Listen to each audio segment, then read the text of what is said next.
What if the footsteps in your empty basement weren't just echoes, but something calling your name? In the quiet suburbs of Manchester, England, a young woman named Emily moved into an old Victorian house. It was her dream home, charming, spacious, and full of history. But soon, that history would reveal itself in ways she never imagined. Emily was 28, a graphic designer working from home. The house had been empty for years after the previous owners left suddenly. Locals whispered about odd occurrences, but Emily dismissed them as superstitions. Her first few weeks were peaceful until one rainy evening in October. She was upstairs in her office when she heard it. Faint footsteps creaking on the wooden stairs leading to the basement. At first, she thought it was the house settling, but the steps were deliberate, like someone pacing below.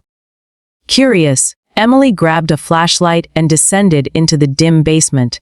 It was empty, filled only with dusty boxes and cobwebs. No one there. Shrugging it off, she returned upstairs, but as she closed the door, she heard a whisper, "Emily." Her heart raced.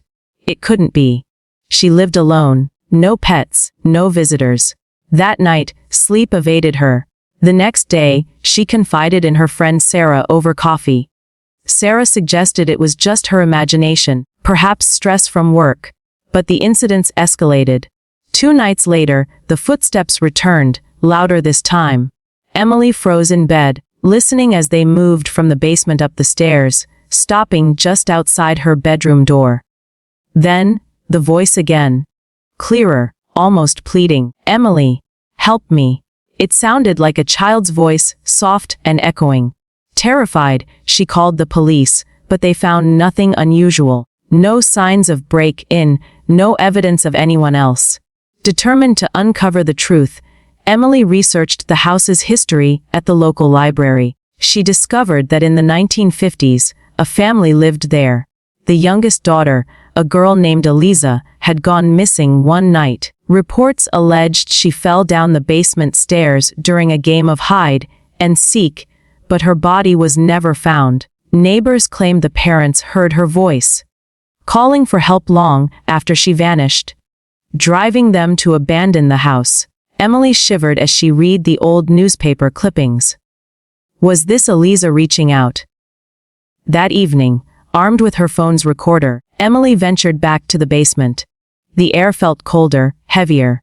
She called out, "Who are you?" Silence. Then, footsteps approached from the shadows. The voice whispered her name again, closer now.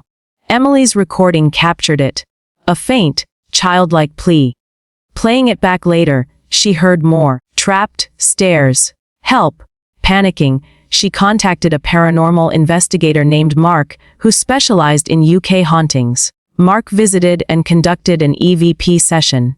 The recordings picked up the same voice, confirming Emily wasn't alone. Mark explained that residual hauntings like this were common in old homes, where tragic events replayed.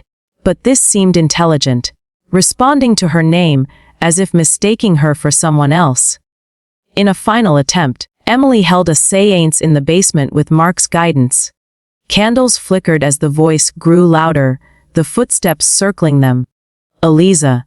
Emily asked. The response, "Wes, free me." They discovered a loose floorboard revealing old toys and a locket with Eliza's photo. After a blessing ritual, the activity stopped. Emily reported feeling a sense of peace, as if the spirit had moved on. To this day, Emily lives in the house, but she never goes to the basement alone. Was it a true haunting, or her mind playing tricks? You decide. If you've experienced something similar, share in the comments. Thanks for watching. Subscribe for more chilling true stories.